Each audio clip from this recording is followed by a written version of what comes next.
So I got into this field pretty circuitously, and a lot of people, I have not been doing real work in this, real research in this area of purpose in life. I'm in a school of public health at the University of Michigan, and for the last 25 years I've founded a Center for Health Communications Research, and I work a lot with the National Cancer Institute for many years. I've been involved in health-related behavior change. That's my primary focus, so helping people quit smoking or managing their weight or getting a mammogram or whatever. So we've actually, through that center, we've built over 100 apps. I'll call them apps generically, but it means CD-ROM, laser discs, tailored print materials. It certainly includes the internet and many others. That's me 25 years ago, the cheapest actor I could find. And then 6 years ago, my daughter Julia passed away. She was a heart transplant recipient. She was born healthy, and then 6 months into her life, she caught a chickenpox virus just out of the blue. We all get that, and usually we get a fever and get sick and then get well. But this attacked her heart, and we were on sabbatical in the Netherlands at the University of Maastricht, and we were told that she had just 1 or 2 months to live, and that she may not even make it on the flight home. So we went back home, and we had to make a decision because back home they said she might be eligible for a heart transplant. She might be one of the first children in the country to get one, and she'd be the first one in the South, and as at the University of North Carolina or anywhere in southeastern United States to get one. And we had to make a big decision whether to even list her or to let her die. And we decided if we could give her a big life, we would go ahead and do that, as if every day might be her last day. And not a Disney World kind of, or Make-A-Wish kind of life, but just a big life. And so we had to think about what a big life was for a long time. She became the first child in southeastern United States to get a heart, and we lived our lives very differently with our older daughter, Rachel, and Julia. We ended up doing so many different things that we never would have done. Every single experience we had was an experience as if she may not be around tomorrow. And so that really changed my life a lot. And we took her and her boyfriend to the Caribbean in 2010. She was in nursing school at the University of Michigan. She wanted to give back, and so she was in nursing school, and she was pretty burned out by spring break. So we said, why don't you and your boyfriend come down to the Caribbean with us, and we'll take Rachel, our older daughter, and her boyfriend. And we got them each rooms on the beach, and all the neighbors were going, why? And my only response is, if you don't know how long you'll live, you get the room on the beach. I wasn't casting judgment or either way. I just said that's how we live our lives.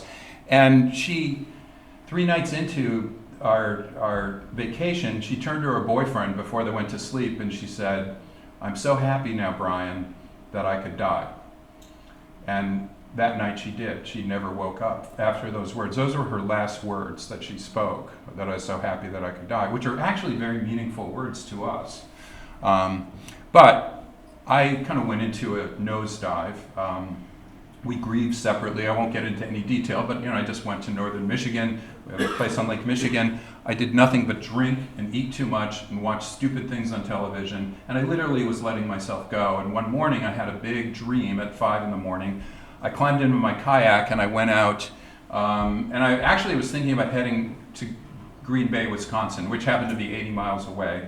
And of course that was a stupid thing to do, but I was thinking of doing this, and I was way out, about 2.5 miles or so out from the shore, very far away, and I turned and watched the sun come up, and I don't know how else to say this, and it's funny, Carol Riff said, I feel bad getting autobiographical, and look at me. So, but I felt Julia in me, and I felt like Julia was saying, you need to get over this, Dad. And it wasn't like, you need to get over this, Dad. It was like, you need to get over this. You need to get over your own ego. You need to get over feeling bad for yourself. And it makes sense to feel bad for yourself, but you have to stop. Because, my teaching was put to a halt. The university said, oh, don't worry about teaching at all. You don't have to teach for a year if you don't want. Really, don't worry about it. And I came back and I just said, I am going to teach. And I'm going to teach differently than I ever taught before. And in fact, I came back and I started reading And this is not atypical. People who have lost loved ones or gone through significant trauma start reading a lot of philosophy. They read Rumi. They read a lot of poetry that they never did before. None of these made any sense to me until my daughter had passed away. And then suddenly it was like Seneca was writing a letter to me. And it changed my entire life, how I started thinking about this. This is Viktor Frankl, and he wrote the most powerful book, as Carol had alluded to, but the most powerful book I read as I was going through my grief. And he said this, after having gone through 3 concentration camps as a prisoner, woe to him who saw no more sense in his life, no aim, no purpose, and therefore no point in carrying on. He was soon lost. So I started thinking about that and started examining my own life. And I even read Socrates. I also read a lot of Aristotle, who he kind of extended this. The unexamined life is not worth living. And I'm paraphrasing him here, but he essentially said that a life without purpose isn't worth examining in the first place. I love that kind of yin-yang, the two sides of the coin. Let's examine our lives, but let's do it if we're purposeful. Then it makes a lot of sense.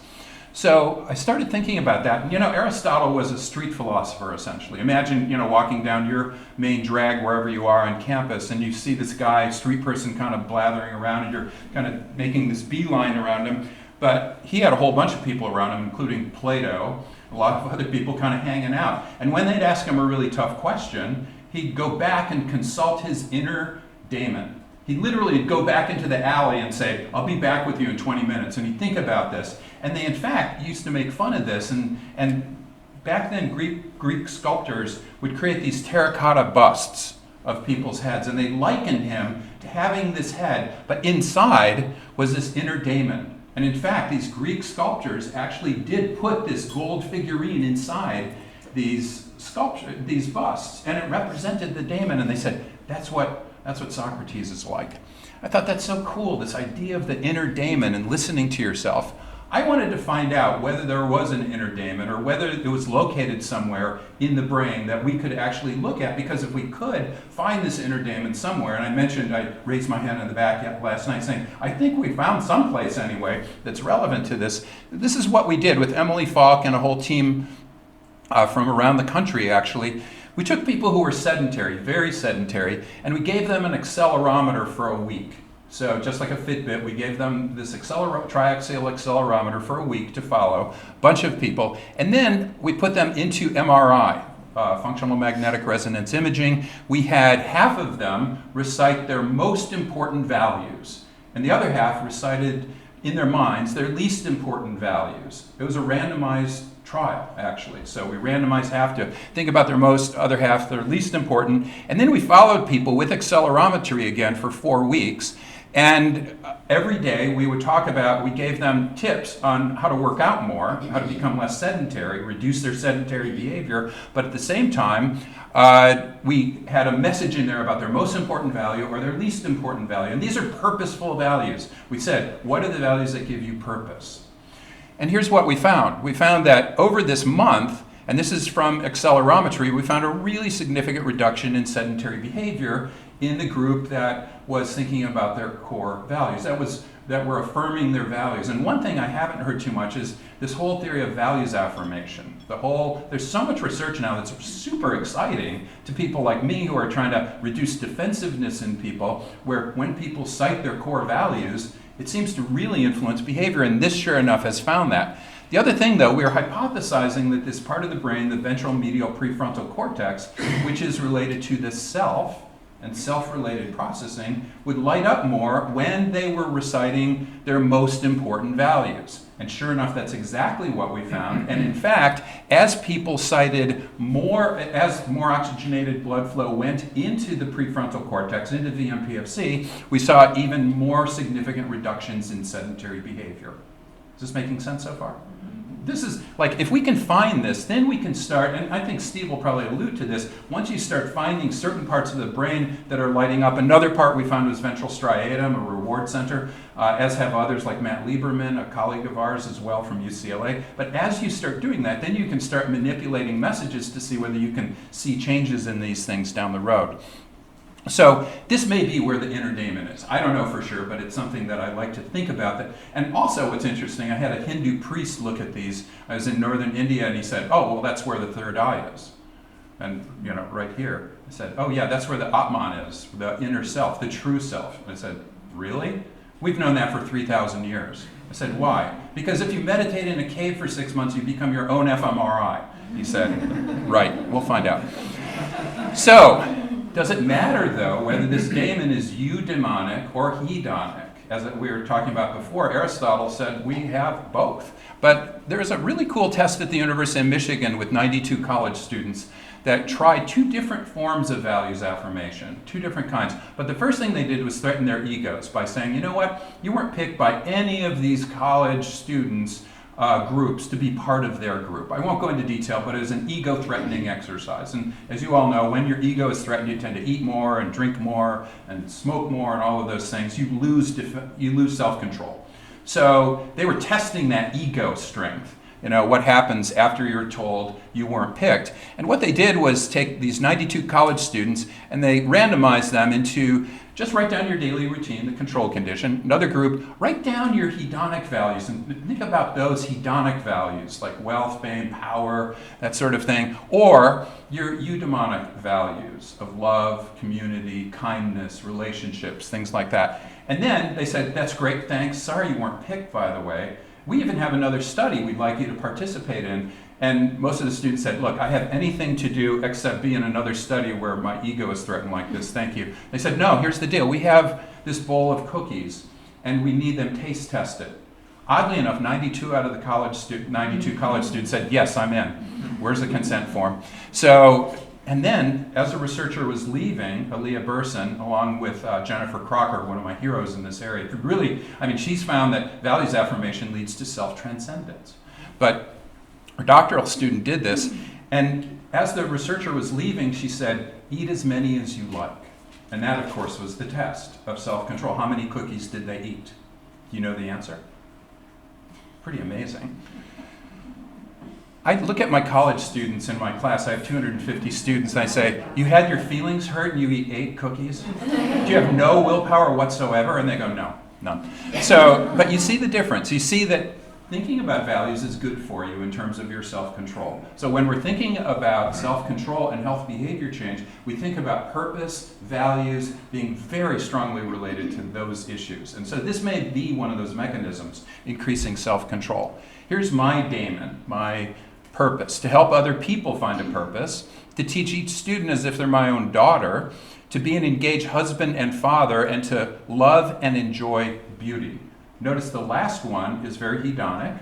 The first one is very focused on my community and global purpose. The second one is related to my work, and the third is related to my family. Those are very different purpose domains, and I've been thinking a lot over the last 5 years about domains of purpose.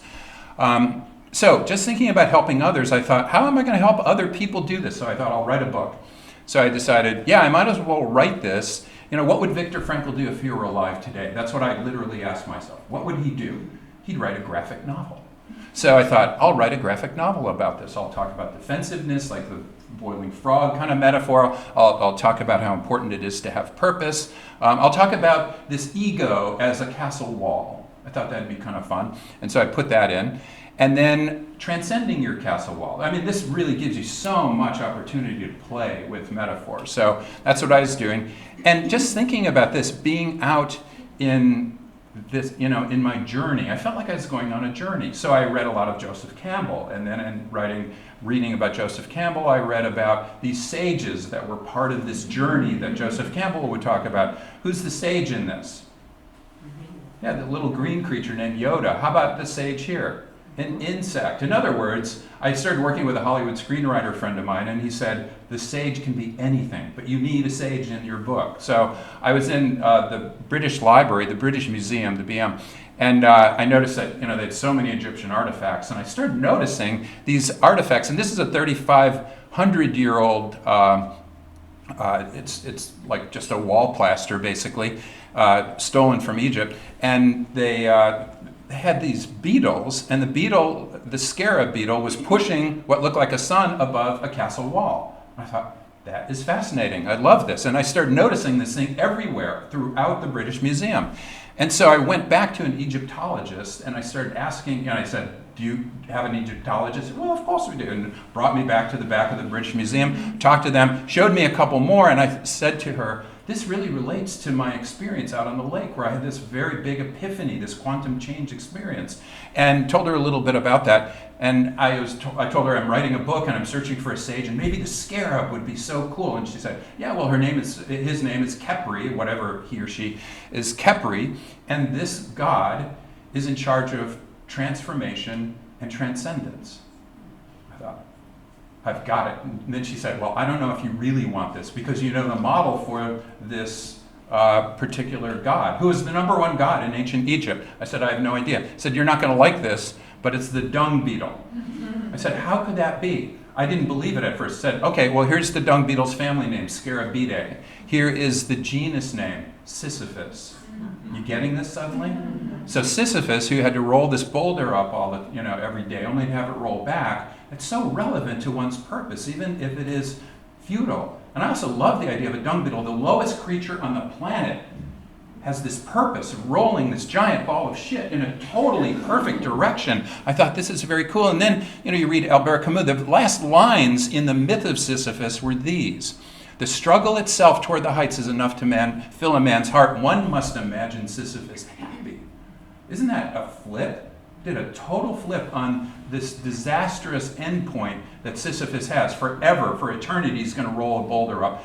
One must imagine Sisyphus happy because he had a purpose. That was the idea. I thought, oh, this is so awesome. By the way, dung beetles navigate by the Milky Way, the only insect known to scientists to navigate according to the stars. This is pretty amazing.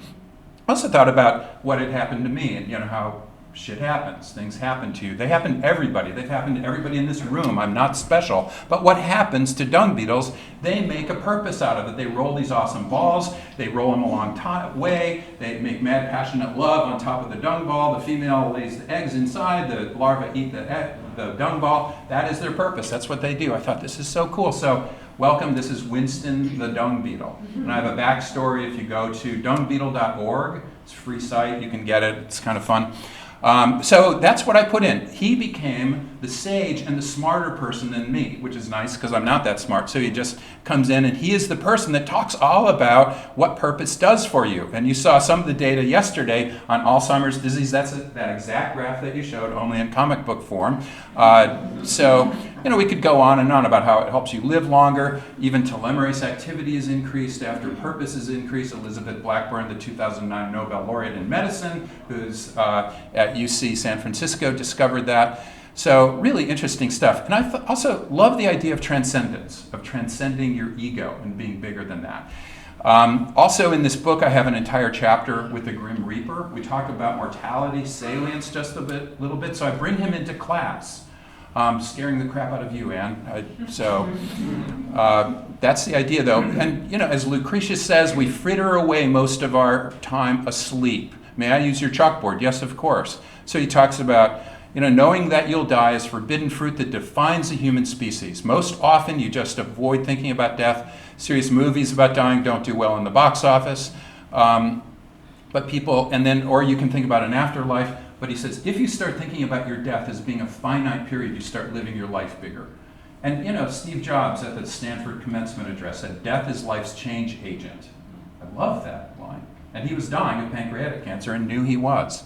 So, you can get into this if you want. This book has all sorts of metaphors in it. I spent a lot of time thinking about this. I spent 3 years writing this, actually. It took a long time. And at the very end, though, is a worksheet. And a set of worksheets. And it includes examples of other people's purposes, because I think that's important. At least, what do you mean by a purpose in life? It also has values affirmation in it. It also has what do you want on your headstone? So mortality salience. Then we ask you to find your purpose. And then we ask you to think more about your engagement or alignment with purpose every day. And we give you a worksheet that you can make copies of and basically do that if you want. Does that make sense? So that's what I've been doing. I also then, since I build a lot of apps, I built a website. And so in this website, Winston, the dung beetle, walks you through and does values affirmation. So maybe these are some values I particularly like. I can just click on those, and then it gives you this tree where the root system represents these values, and the dung ball right underneath represents the purpose. And then, of course, the tree over top is really your behavior, your life. And so we can take a look every day in this app. This is my purpose. So we can take a look every day in how closely you led your life in accordance with your purpose. Were you really engaged with your purpose or really disengaged with your purpose? So, somebody sent me this a few years ago. You need to find a purpose in your life. And the kid says, I've tried, but it's not coming up on my iPhone. Well, now it is, you little punk-ass kid. So you can get this. If you want to go to iTunes, you can pull this down for free, and you can use this. And we've had now about 15,000 people use this. We've been able to look at a lot of purposes. And that's been really fun. So we can really study how purposes and people's core values are connected, which is cool for us. What's not cool for me is that this app was not used very long. We wanted people to continue using it and continue monitoring. It's only used on average of about 1.3 days. And by 7 days, only 14% of people were using it, which is really similar to the average of apps in the health space. So we didn't do much better than average in this area. So that was a problem because I have this first line says, help people find a purpose. So I started rethinking this just a little bit 3 years ago and started thinking about my own purpose, which is a big, hairy, audacious purpose. You saw it. There's a lot of stuff in there. To teach every one of my students as if they're my own daughter means I see students at my house a lot. Eric's been at my house quite a few times, in fact. And I teach my students as if they are my own daughter. If they have problems, if they need a recommendation, even if it's late. And I try my best to deal with 250 students as if they're my daughter. That means I need wind in my sails. I need energy. And I started thinking about this carefully, like, if my body were a boat, and I got this from Seneca 2,000 years ago, who said, it doesn't matter how much wind is in your sails if you don't have a harbor. Wow, what an awesome quote related to purpose. But, because we all know people with a lot of wind in their sails, but no harbor, no purpose. We call them annoying people, typically. We call kids who have a lot of energy and no harbor ADHD. And we give them an anchor, a drug anchor, to keep their boat down. We never try to figure out, maybe there's a purpose in their life we could direct them to because they have a ton of energy. I've never met an entrepreneur in my life who didn't have some kind of ADHD as a kid and then had a ton of energy and then somehow was spit out of like a watermelon seed toward a purpose. Because that's what entrepreneurs are like. That's what artists are like. So I love that part. You want wind in your sails, but you also need a harbor. I think you also need self-control or willpower. You need a rudder. And I would say that those two things, wind in your sails or energy, and willpower, those two things now in psychology, they're things we didn't talk about when I was training, but now we talk about them a lot. Roy Baumeister writes a book about willpower. Kelly McGonigal writes a book about willpower. People are talking about energy all the time now. So those two things, if they can be trained, if they can be fueled, if they can be expanded, if they're depleted, we want to know about that and build them up as muscles. Is that making sense? So I wanted to focus on those two things in a new app. And so I thought about what Aristotle had said, that we are what we repeatedly do. Excellence is not an act, but a habit. Now, I'm paraphrasing this, but this is basically the message that he was stating in Nicomachean Ethics, that it's not just about having a purpose or being in touch with your inner daemon. It's about being aligned with it every day, being engaged with it every day. That's what's really important. Now, how do you do that? And I don't think we've talked about that much at all. We've talked about, do you have a purpose or not? Oh, I have one, now I can go to Disney World? I don't think so. I think now I need to be living up to that purpose, and can I do that? So in order to manage my big, hairy, audacious purpose, I try to sleep as well as I can. I meditate every day. In fact, I don't allow myself an alcoholic beverage until I have meditated. So I am a great meditator because I love drinking. So I meditate every single day. I've not missed, actually. So I do that, but a walk in the woods, yoga, prayer, all of those things constitute presence. Physical activity, creativity is a huge part of what we're doing right now, trying to help people think about themselves as being more creative and engage in more creative activities. And then eating well, a glycemic low diet gives you more energy, and it certainly, according to Baumeister and other people, gives you more willpower. So that's very important. So I think about sleep, presence, activity, creativity, and eating. And since I'm not that smart, I can just think of 5 things every day. This is great. Did I give myself space? That's so easy for me. Did I give myself space? And I thought, wow, what influences space? Well, the day of the week does. On Fridays, I'm dead. On Mondays, I'm still figuring out what to do. By Wednesday, I'm usually totally geeked and ready to go. The end of the month, we know that people tend to have less energy because they're paying bills and many other things. So that's on average. That's at a population level. We know that the job market, the economy in general, has an influence. Gas prices predict whether you're going to call a quit line to quit smoking. We also know that sporting events or news events affect your energy and your willpower. When your NFL football team loses on a Sunday, on Monday that entire community eats 16% more saturated fat, on average. There's a very good French study of this. When they win, they eat 9% less saturated fat. So in other words, your environment has a big influence on this. You can imagine other environmental factors too, like whether it's sunny or not. You guys must be so fit out here because it's always nice. But in Michigan, when it's 30 below zero, it's not easy to be active. So there are a lot of issues here. The humidity, temperature, cloud cover, those all influence us, but they influence us differently. We know that your social milieu environment is important. So I'm not going into detail about this, but I built a conceptual framework thinking about this as I was going to build a new app called Jewel. And in this, I thought energy and willpower are relevant to your purpose and alignment with purpose every day. Space would be important. Environmental factors would be important. And that these would influence things like, we talked about illness and how illness could affect your ability to engage with your purpose. We also talked about how being more purposeful could give you more energy, for example, or more self-control. So that's why these lines go both ways. As Carol and I were saying last night, there's so much reciprocal determinism in these. It's silly to have some causal linear kind of model in this because they really do interact all the time. This would be a modeler's nightmare, really. So I started thinking about this, and we built this app called Jewel. Jewel is a company that I built in an effort to try to get this out to the real world. So this is Jewel Health. These are people at a stand-up in the morning. You see how we're organized. I wanted to show this because I wanted to show you a purposeful organization, because organizations can have purpose as well. So we think very, very collaboratively. We have software engineers and designers and health educators and psychologists and artists. We meditate every single day. We also have a nap room and meditation room where you can go in privately. That's my dog, Uncle Lenny. And Uncle Lenny's an St. Jack Russell Terrier. He's our chief energy officer. I just thought I'd show you him. He also babysits, so we really, when there's a snow day, and there frequently are, you need to bring your kids in. Uncle Lenny is the babysitter. This is all crafted. Everything I'm going to show you is done by hand or paw here or in Ann Arbor, Michigan. So purpose is a big deal for us. So taking a look at this overall model, I was just going to, if it's okay with you, I'd like to walk you through some of the elements, just some of them, not all of them, of this app. The idea is that we break down purpose. We start by asking you what your core values are, by the way. And so the core values you can put in, we already put those in. But then my personal purpose to enjoy, love, and Beetle. You can dictate this into the phone as well. Makes it very easy. Your family purpose, if you say, I have no idea what my family purpose is or what you're talking about, you can get examples.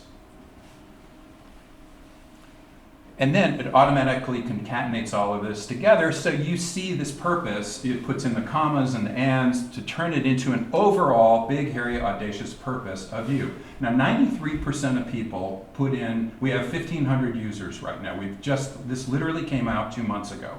So we have 1,500 users, 93% of them put in a purpose. We really have spent a lot of time thinking about how to help nurture that purpose and pull it out.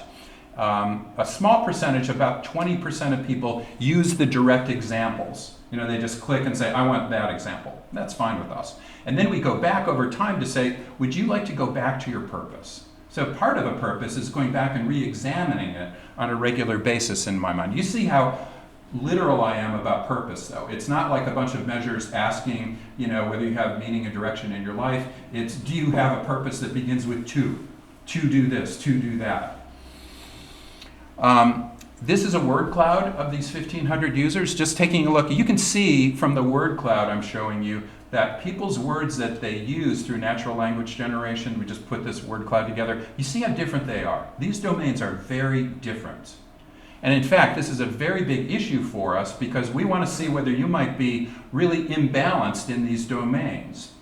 So this is what we do every day. We ask, how closely were you aligned with your personal purpose? And in that case, I can take this red thing and move it closer to my personal purpose harbor or family. Maybe it's on vacation then, I actually was. And you can see then the next day, I might come back on a Monday and see I have 2,000 emails or something like that. Oh my God. So I go right back to my work purpose and I'm super workaholic. We can look at this though every single day and take a look at your averages. How on average are you aligned with these 4 different domains of purpose? Is this making sense so far? Okay. So, you could see a person who is a workaholic. They look like this on average. A person who is a familaholic would look like this on average. Super aligned with family, super misaligned with work. And of course, all this is quantified. We can start taking a look at this through a principal components analysis to see, are they really misaligned? Are they orthogonal kinds of domains in general? And this is what we find. When we take a look at this and where your ship is sailing toward, we see the 2 harbors that are farthest apart are work and family. Now, if you just graphically, if the work was on the very top at 12 o'clock and family was at 6 o'clock, it'd mean every single one of the 1,500 people, whenever they said I'm aligned with work, said I'm misaligned with family. You see how close it is. How many times have you gone home after a hard day of work and you're so tired and you want a glass of wine or a Manhattan or whatever, and you're going onto your email and your spouse or partner comes up and says, "You're not here. I have 2 here, I'm not in San Francisco." And you go, "No, you're not here with me." Has that ever happened to you? Probably not. It just happens to me. So anyway, it's very hard to be aligned with multiple domains of purpose. And that's actually one of the top priorities and outcomes of this app, trying to get people to be more aligned with a portfolio of purposes as opposed to only one purpose. Is that making sense? So we can talk about it later if you want. So you see these other 2. So this is what we do. We start with a health risk assessment, very simple stuff. Are you stressed? And by the way, we're replacing health risk assessments throughout the country now in businesses. We license this out in what's called a SaaS model, software as a service model. So we're licensing it to health plans. And right now we're very likely going to be working with the AARP, which makes a lot of sense. We've got 11 different universities who want to use this with their students. So you can see whether they're living with chronic pain, do they have any conditions, they can cite those if they want. And then every single day, that's all the onboarding. That takes about 10 minutes. Or it could take 10 years, depending on how long it takes for you to build your purpose in. It still works, by the way, if you don't put a purpose in, and it just keeps bothering you about this. But in the reminder, I'm asked every single day, how much energy did you have? Did I have wind in my sails? Was I excited, engaged? And we use some measures that come from various vitality scales. These come from SF36's vitality scale. Now, we also take a look at how you use this scale. We wanted a set of scales here that would take less than a minute to use, and then you'd be done that day. Because we know most people don't want to spend minutes or a long time every single day collecting data. So we have this very simple swipe. It's super easy. We're going to put little numbers on it to give them a little more orientation. But we like this simple swipe. What we found already is that certain people use a very small amount of the scale typically.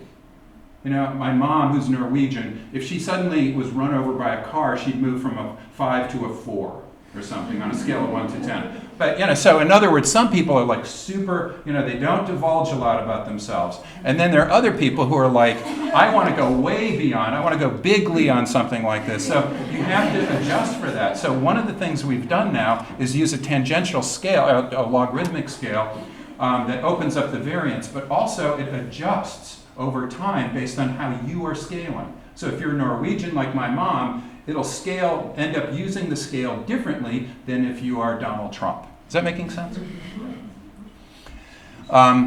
So we look at willpower, we look at, if you say I have depression or diabetes or whatever, it will add a screen for you to start looking at that and an effort as an outcome. And I'll get to this later, but we're building a personal predictive model of this person. So think about precision medicine. This is precision well-being.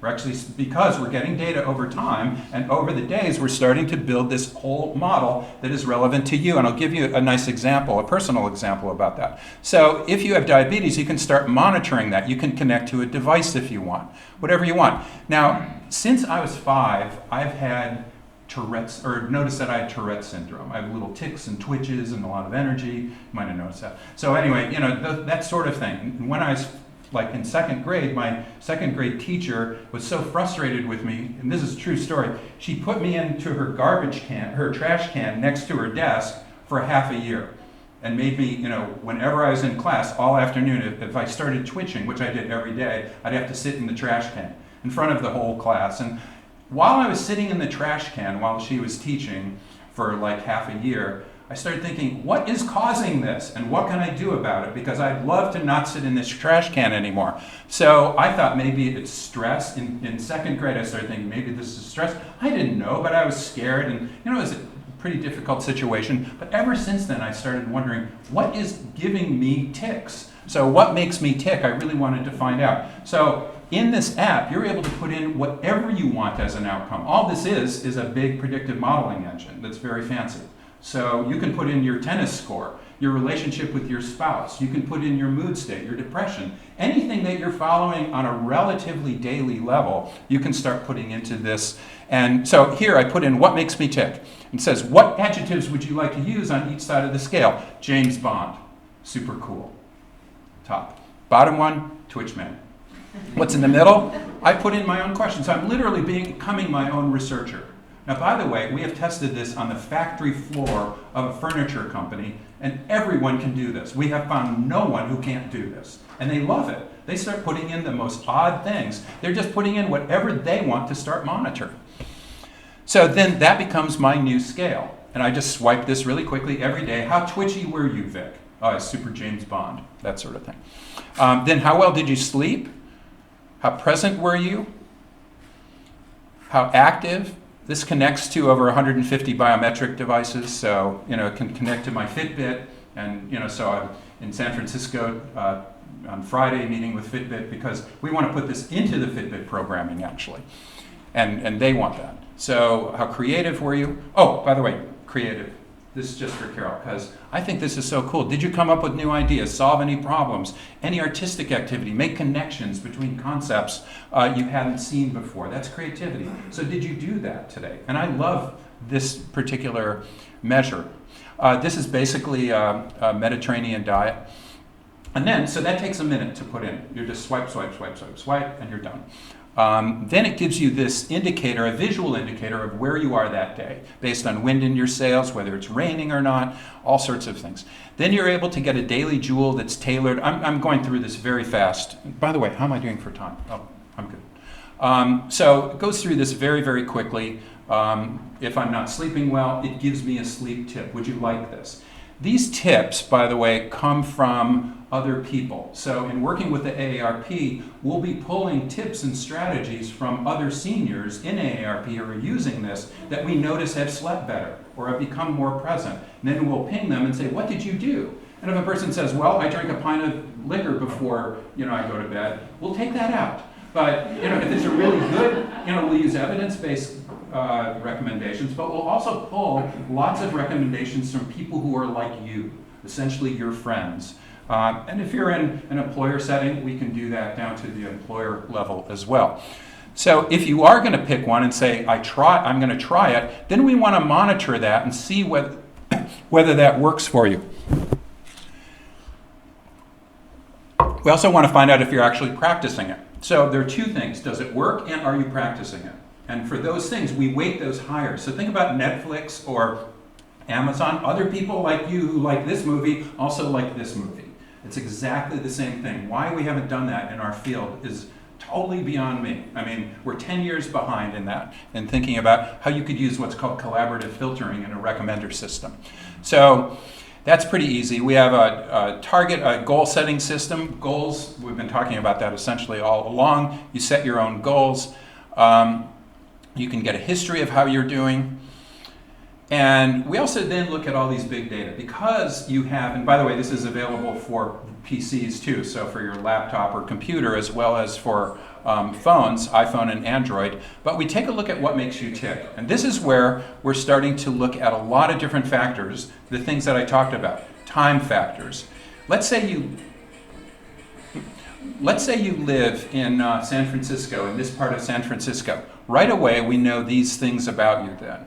We know from BRFS data, behavioral risk factor survey data from the CDC, what the obesity rate is there, what the smoking rate, what the diabetes rate, what a lot of other factors are. We also know what the weather is like. So we know if it's cloudy that day. And we monitor all of that using big data. In addition, we've been testing, looking at things like sporting events, news events, and we'll be putting those in. We've already put in the job market and gas prices in that particular location.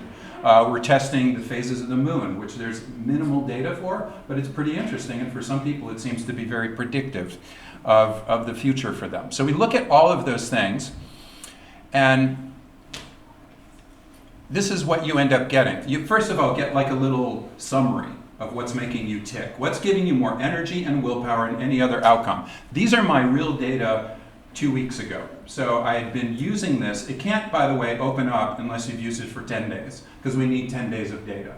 And that actually increases the rate of use of something like this, which is nice. But when I look at my physical activity, I can take this dial and move it up and down, and I can look at whether humidity or the day of the week influences my energy, my willpower, what makes me tick. If I want to add another outcome, I can. So I look at activity, I can move this up, and you can see that really helps me become more like James Bond. It doesn't do anything for my willpower, and it does very minimal things for energy. This is, if I could show this to you live, you'd see these histograms move up and down in a direct curvilinear relationship with that multivariate model. Is that making sense? Okay, so if I move it down, you see it really has an influence on what makes me tick. So suddenly I'm going, wow, I need to be more active. Now here's my creativity. When I'm creative, I have more energy, I have more willpower, and I'm totally like James Bond. That's nice. And then I started studying this. I thought, and I didn't know this before. I realized that other people, I went in and said, who has Tourette's? Dan Aykroyd does. Samuel Johnson did. Mozart probably did. David Beckham, a super creative soccer player. And I thought, wow, Tourette's is kind of cool. And then Oliver Sacks had written a neat article about improvisational jazz drummers who are very often they have Tourette's. So I thought, wow, this is kind of nice. I kind of like having Tourette's suddenly. And so I looked it up, just looked up Tourette's and creativity. Now, if you look up just Tourette's and any drug, you have thousands of articles. If you look up Tourette's and creativity, there are 3 articles in all of PubMed. So I looked, and 2 of them weren't that good. This was a good one, and here's what they found. A significant proportion of children reported a reduction in tics while they are concentrating on artistic or creative activities. Bingo. Thought, no one has even studied this. So you could imagine an app like this actually creating new hypotheses at a population level, but you are your own researcher. So again, the unexamined life is not worth living. We're helping you do that. So anyway, you could see this if you have, if you have diabetes, tennis, whatever you want to put in there, you can start studying this. So I'm almost finished. I just wanted to wrap this up. The app also, since this is a predictive model, it can predict your future. So just like a weather report, the only thing I actually look at every morning on my app, on my iPhone, is the weather. I want to know whether to wear a raincoat, I want to know if it's going to rain or snow or whatever. And this is essentially doing the same thing. If you want to see this, you can elect not to see this. I don't want to know what my energy is going to be like or my Tourette's is going to be like. It might be a self-fulfilling prophecy. Almost no one does that. Almost everyone wants to see this. And then they press it. This is mine 2 weeks ago. It said, your energy is going to be only medium. And by the way, there are a lot of interstitial screens that explain all this videos. But it said, I want to know why. Just like a weather report, I want to know why is it going to rain? Well, there's a big front moving through the Pacific, and that's why it's going to rain. Well, you didn't eat well the last day you charted. And you usually have medium energy when the humidity is high. What can I do about it? Then that looks at your predictive model and looks at the #1 space factor that you could change that would most improve your outcomes. And so it says here, getting physical. Now would you like a tip? You press that, it goes right to that tip. Is that making sense? So real quickly, in terms of feedback now, we're just finishing some pilots up, and this is what I showed before, and this is what our old Dung Beetle app was doing, and this is the retention at 7 days or longer of Joule. So it's much, much higher.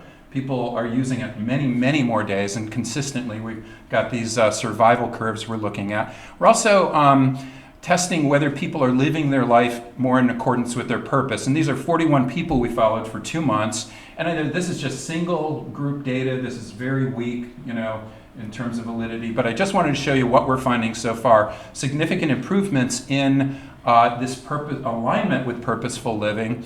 And here we also ask a single question. I often feel down, depressed, or hopeless. You see a reduction in that. That's significant as well. We also found that as you're more aligned, that you also see a reduction in depression from, over time, and we also see the same thing in an improvement in vitality. So these are just a couple of outcomes. We're now working with Susan Murphy. You might have heard of her. She's a MacArthur Genius winner. She works at the Institute for Social Research, and she specializes in reinforcement learning around health and well-being using mobile apps. So she has a team of 10 people, statisticians and physicists and mathematicians who are doing this work, and they're figuring out just when to ping a person.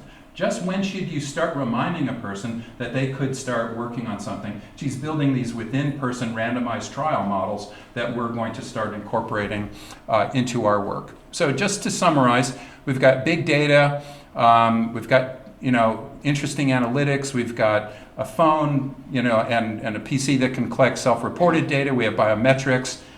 We'll be talking to genetics people like 23andMe probably pretty soon to say, well, let's add that, and that segues to Steve, I think. So my daemon, to help other people find a purpose, is also to teach every student as if they're my own daughter, to be an engaged husband and father, and now I have to add grandfather because I now have this new baby called Madeline Julia. And so she is, by the way, I really highly recommend grandchildren. They're awesome. And I'll let you read this because I usually cry when I read this. But the reason I wanted to show this to you is I think there's generational purpose too. We've talked about purpose developmentally over a lifespan. But when I think about my own purpose, I think a lot of it is being moved from my daughter Julia. And I think Jewel, which was her nickname, Jewel Health, is really her in a way. So that's a way that she can build, still have purpose in her life. This is a person from a different generation who taught me a lot about my purpose in life. So I have this, if it's okay, I have this 4-minute video that describes this from a guy named Sekou Andrews, who's a 2-time National Poetry Slam winner. I met him I was giving a TED Talk a few years ago, and he wanted to see the app, and I gave it to him, and he flew back from Los Angeles to Detroit and wrote this poem that's 4 minutes. Is it okay if you see it? Okay. So this kind of describes the whole app.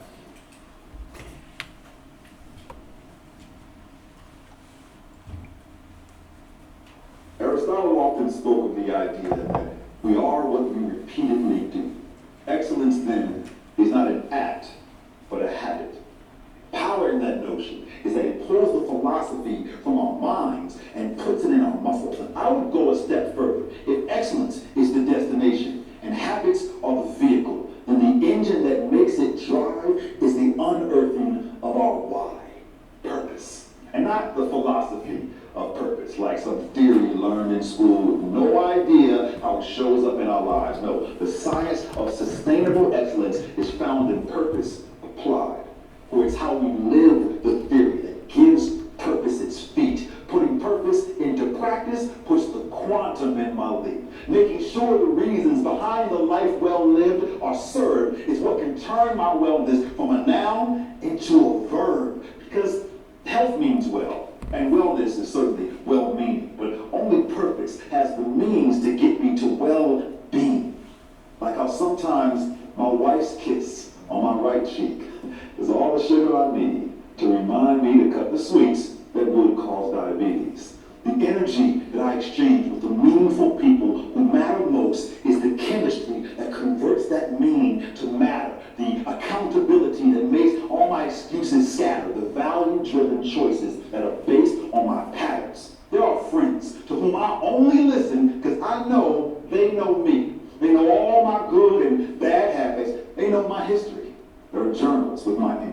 I revisit and read just to learn which days I've grown out of, which days I repeat. There are weather forecasts that I call upon just to see what to wear to make today the best that it can be. These daily incremental gains fan the emotional flames, making incremental moments that help my behavior change. With this tool, designed on purpose to literally analyze yesterday's history, to decode tomorrow's mystery, and give today more victories, it is possibility in a pocket. It's purpose in a purse. It doesn't show me the finish line without showing the steps first. That first step that gets me off the couch to go run with the life I'm running toward, not the death I'm running from. It's less of a health risk assessment or wellness checklist, and more like a data detective that aggregates biometrics and other patterns detected, like which days are most hectic and which triggers make you aggressive. Like, I noticed that Monday work pressures plus gas prices leave your mood affected. On the mortgage days, you're less rested and your energy is a mess. But every week that you invested time for hobbies, you're more present. And scheduling social events keep you from feeling disconnected. So here are some impressive community suggestions from health experts and others who perfected the selection of habits most effective and habits to be rejected, anchored by the core values you selected to leave your course corrected. But of course, before we get reckless, try to tackle your whole life objective. How about we put your excellence directive in a bit of perspective and start with just giving you the will today to eat a smart breakfast. Every healthy habit teaches me to give myself the space I need to serenade my holistic balance in four-part harmony, personal and community, work and home. This is what the word purpose looks like when it's owned. Less of a precious stone that gives your life bling, and more of a jewel that beautifies your well-being, makes you shine bright like a forecast that sings of how you survived winter and gave your life spring by pressing finger to screen and literally tapping into the power of that friend who knows who you are, the journal that tracks where you've been, the forecast that shows where you're headed, the habits that lead to the win. See, it's not about what Aristotle said eons ago, but what Aristotle says today about your history that helps you habitually keep your purpose in play. Gives the boat that is your body the needed navigation to sail through uncharted waters to your life's aspiration. And you can't sail into your sunset without the sun's navigation. So this is the light that guides journey to destination. This is the map and engine that drives your intrinsic motivation. This is the act of well-being. It's daily activation. Purpose is the point that gives your life exclamation. And this is more than just a theory of purpose. This is the application. Thanks.